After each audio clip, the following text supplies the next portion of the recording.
So how do we identify with the gender and the associated behaviors? Are we born with this coded in our genes, or do we learn unintentionally? Or is there a more formal manner in which we learn about our gender? As you may expect, families are the primary influences on gender identity. However, it does not end there. Let's explore where our gender becomes from and where we become gendered. Now, you may find the small breakout boxes in your textbook very helpful. They are short little vignettes of individuals' perspectives, and you may find that very useful. It's been argued that gender development is an unconscious process around identification and internalization of gender, your gender identity. The psychoanalytic theory, it posits that identity formation is largely an unconscious process through identification and internalization. A person's core gender identity is shaped through the early years in life. Now, that's an early philosophy from Freud. Now, Freud wrote that anatomy is destiny, which meant that the sex of a child determined with which parent a child would identify and how that child's psyche would develop. Now, there's been limited empirical support for Freud's theories. A lot of it was sort of talks, they were ideas, they were thoughts, but they weren't well researched and documented in regards to scientific study. Later theorists rejected Freud's notion of destiny, but still focused on the family dynamics as crucial to the formation of gender identities. Now, the initial identification of our gender identity occurs within the primary caregiver and child relationship through different developmental paths.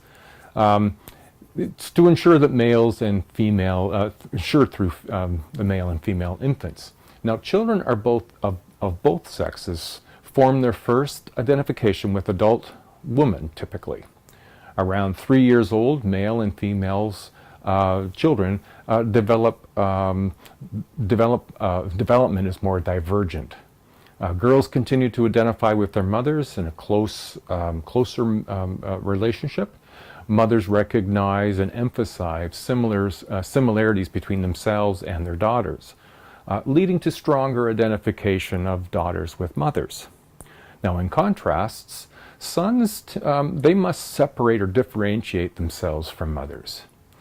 These different early family relationships for boys and girls result in different roles internalized by male and female children. Now, girls tend to develop a feminine identity within the relationships, which leads to an emphasis on closeness, personal communication. Focus on continuing relationships encourages girls to become more nurturing and relationally oriented. Now, boys, they tend to form a more masculine identity by distancing themselves from mothers, preferring interactions with activities, specifically with groups and changing members all the time. Therefore, they learn to define themselves relatively independently of others. Now, children in single-parented families may have trouble finding available models for both genders. Masculine genders can be difficult to grasp if lacking a strong relationship with males. Boys may define masculinity in negative forms, like not like mother. Now, girls' social development with personal relationships, including mothers, boys become more achieving and independent over time, and girls become more nurturing and relationally oriented. Friendships matter a lot more. Now, ego boundaries are also really an important point here. Ego boundaries are also developing alongside gender identity. Ego boundaries represent the intrapsychic structures that define where an individual stops and where the rest of the world begins. Feminine individuals tend to emphasize connections with others and have, a thinner or more permeable ego boundary. This is more likely gives them the feeling and experiences of feelings with others and their own. So this more permeable ego boundary means more people are welcome in, and there's less barriers to keep yourself from sharing with other people. There's that more closeness and that more sharing and of ideas, thoughts, and feelings. Now the masculine tends to emphasize separation from others and have a more rigid or thicker ego barriers and ego boundaries, I'm sorry. Individuals with thicker ego boundaries have a clear sense of differentiation between self and others and are less likely to experience the feelings of others as their own. You could describe that as empathy. Now, parents communicate about gender to their children in numerous ways. Parents label and respond to their infants according to gendered stereotypes within hours of birth. Now, what's interesting about this is that people will routinely say that they don't do it, but if you watch people and observe what they do, there's this unconscious labeling stereotypically of both boys and girls. Now, part of that is just through our own personal history and how we've learned from our family and how we see others express thoughts and feelings towards their infant children. It just becomes something that we do. Now, we may later in our adult life treat our children differently, but a lot of time we begin right down the same path has been done generations before. Now, parents foster gendered behaviors by encouraging independence and competitiveness and aggression in their sons, and more emotional expressiveness and gentleness with their daughters. Now, mothers and fathers typically talk more intimately with daughters than sons, and male and female parents tend to engage differently in terms of their parenting styles. Now, this isn't to say that any of this is staying static. Of course, this has been changing over time, and we've been seeing a shift in the way that parents interact with their children, and that degree of what is masculine today and what is feminine today has been shifting over time. But it's only shifting. It hasn't made a shift. So there's still quite a diverse experience for both men and women in how they're being raised and how we raise our children. Now, mothers typically make talk the center of their relationship with sons and daughters. The talk focuses on providing comfort, on security, on emotional development. While fathers talk to children less than mothers, they talk more about with them than they have in previous generations. Now, fathers typically focus on playing with children in ways that is physically stimulating and exciting. Their communication focuses on encouraging initiative, achievement, independence. Often in the relationship,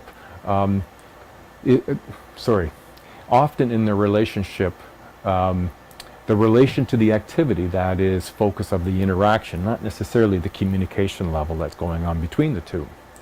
Mothers are more likely than fathers to talk about sex topics with children, particularly daughters.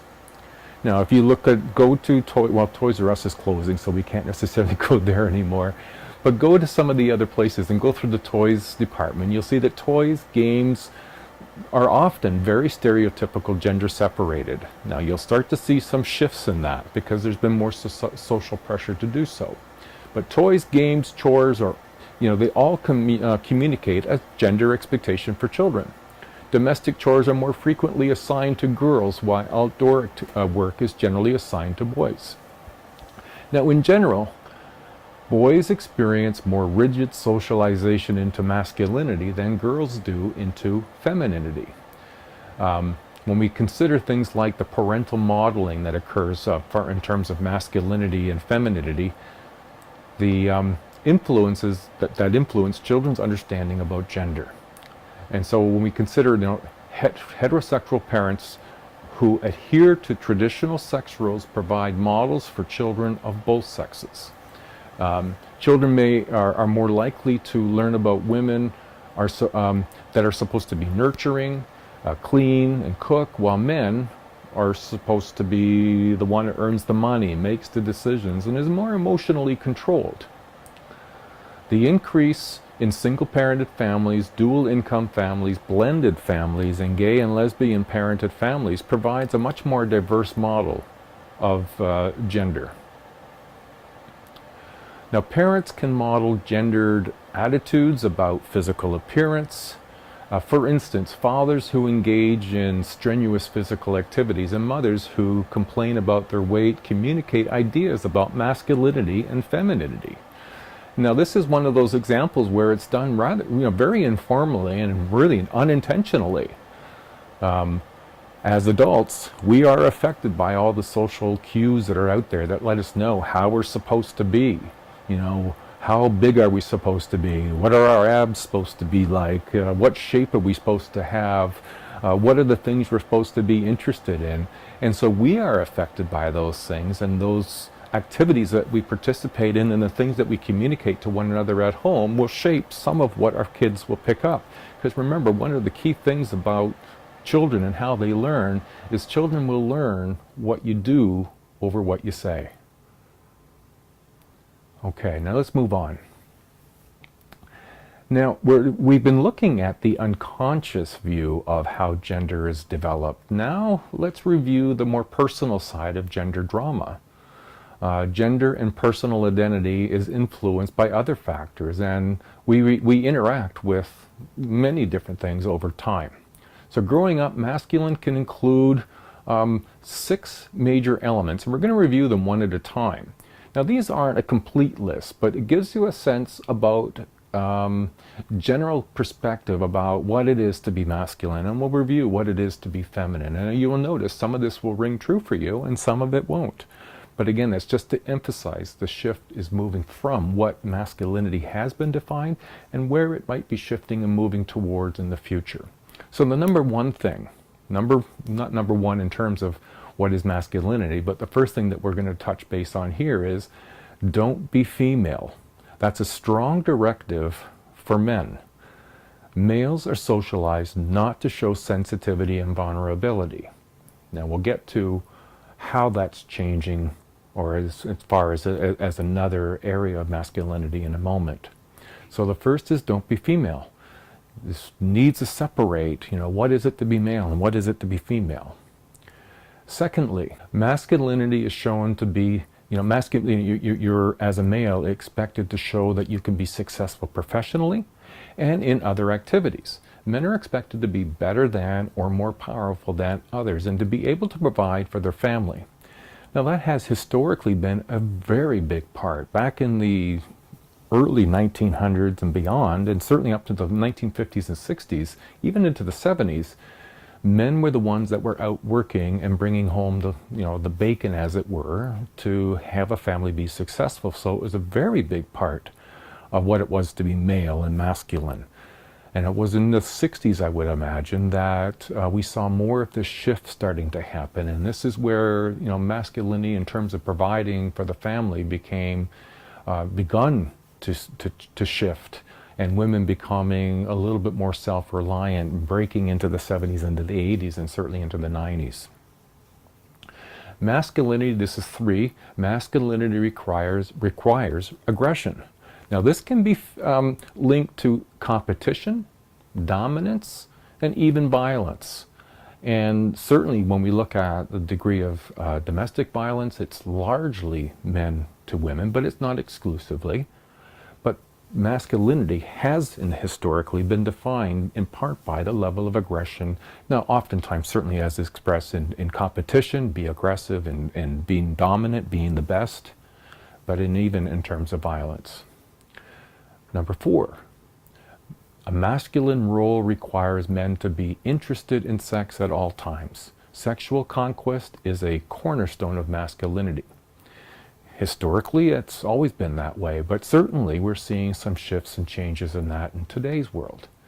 But the idea that men, it was only in 1982 in Canada where it became illegal for a man to rape his wife.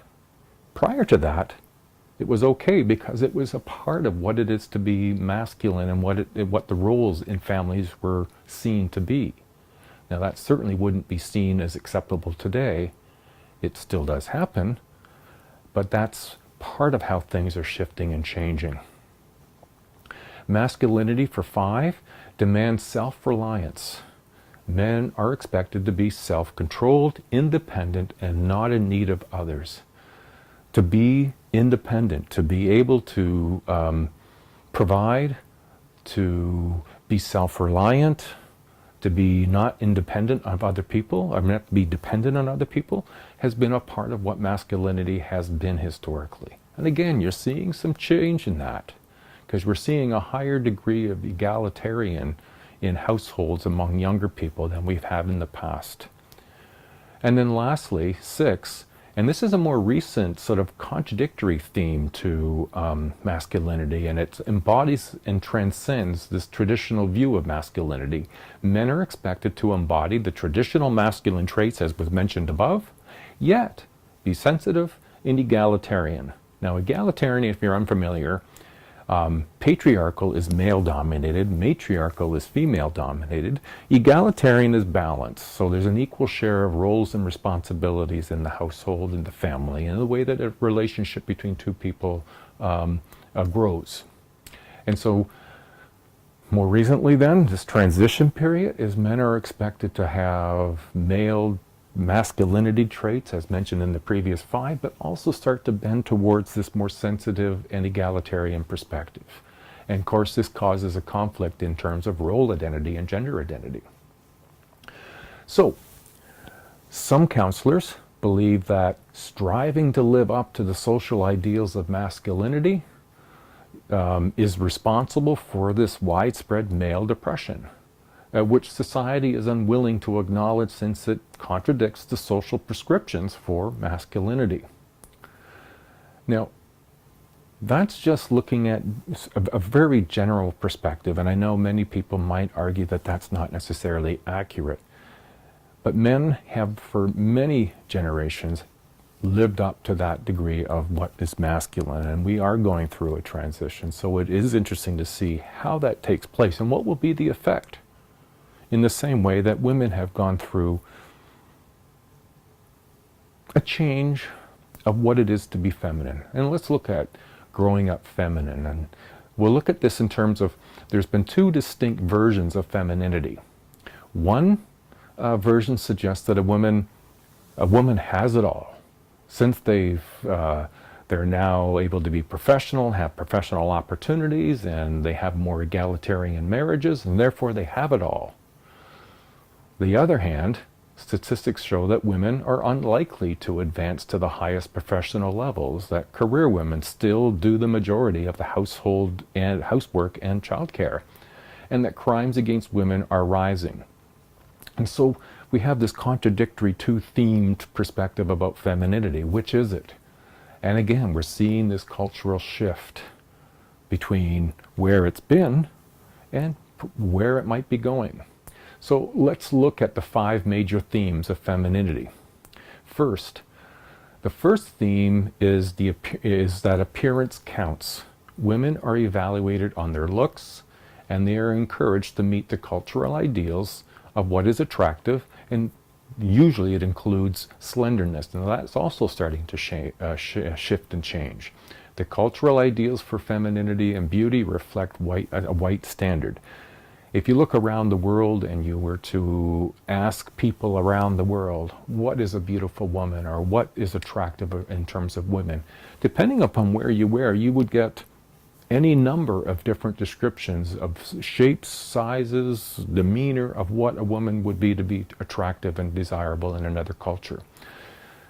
So in North America, it's largely a white standard that's used. Now, you could still be arguing, in a sense, that, well, feminine view has been changing. And of course it is. But look at the media. Look at social media. Look at advertising. They don't advertise, for the most part, a wide variety of women. They often still use an attractive standard for how they use women in media. And so that's an indicator that it's still out there and it's still prevalent. Secondly, the second theme is that in terms of femininity, sensitivity and caring, comforting and conforming to the expectations of other women as caregivers is really important. And so sensitivity, being able to demonstrate caring and be able to comfort others in terms of being the caregiver of children, of your family, and if family, extended family were to be ill, parents, even the parents of, say, of a woman's husband, it's usually the woman who takes on the caregiver role. And that's because it's that entrenched in our society of what a woman is supposed to be. Now, 3 is being feminine also involves being treated negatively by others, both culturally and physically. Females may internalize these cultural views. Many women and girls engage in covert social aggression towards one another. We've seen this a lot in regards to the social media and shaming that occurs, that a lot of that shaming is directed towards women. It's not as much directed towards men. And so that's an indication again about this sort of shift is occurring and a lot of attention goes towards women and that it involves being treated negatively and somehow that's okay as opposed to treating men negatively, not quite as okay. 4th, the 4th expectation is that a woman should be a superwoman.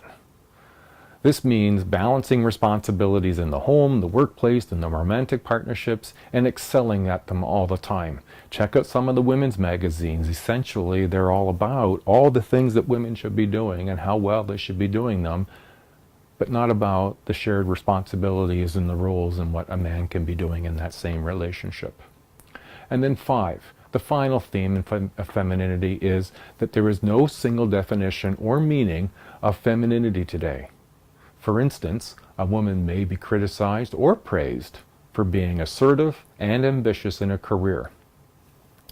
And so you can see there's a huge shift and change, and everyone in the class is a part of shaping what is masculinity and what is femininity. Do we sign up for and reflect the traditional view, or are we a part of a new view? Either way, it's not exactly easy. It's a challenge. So, what about people who grow up outside of these conventional genders? Those who grow up outside of traditional gender roles may face difficulties and challenges. People who are thought to be gay, lesbian, transgendered, or otherwise queer may face social isolation and taunting. It's hard to find role models and it's hard to find acceptance. Transgender people face particular challenges about their gender performance and living day to day in a life that is cisgendered, as that cisgendered people do not face. And so it makes the life of a person going through, who am I, more challenging. Again, about having appropriate role models to look to and take direction from and gain some acceptance. And so you see these challenges experienced on a day-to-day basis.